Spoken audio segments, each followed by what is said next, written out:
L'idée de la série, c'est assez simple. En fait, on veut intéresser les Montréalais et les Québécois, en fait, à l'histoire de Montréal, mais pas à les submerger d'informations, parce que souvent, l'histoire, on dira ce qu'on voudra.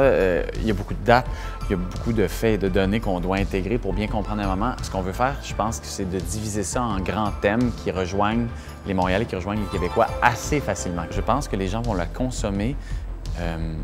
Ils peuvent la consommer comme une série normale ou ils peuvent la consommer de temps en temps, mais c'est des bouts d'informations qui vont devenir utiles et qui vont le demeurer. Je pense que c'est l'idée.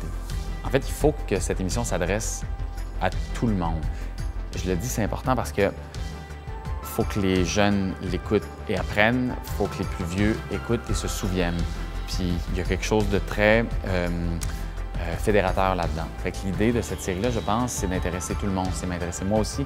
Quand je la regarde, même si on a travaillé dessus, les gens qui ont travaillé, toute l'équipe qui a travaillé sur la série, qui puissent la regarder puis qui puissent dire « Ah, OK, voici un résumé de ce pan d'histoire-là qu'on m'explique rapidement, mais avec les détails importants pour nous permettre justement de passer d'un sujet à l'autre et d'avoir une idée globale de ce qui s'est passé à Montréal pendant ou depuis, surtout sa création, depuis 375 ans.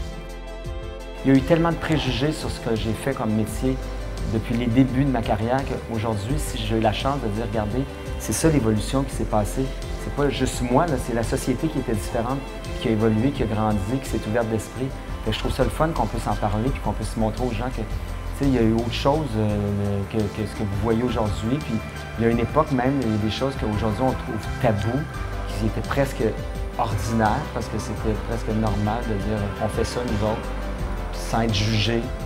Et finalement, je pense que ce documentaire-là va peut-être faire réouvrir certains esprits ou faire comme ah, ben regardons, c'est bien ordinaire finalement ce job-là.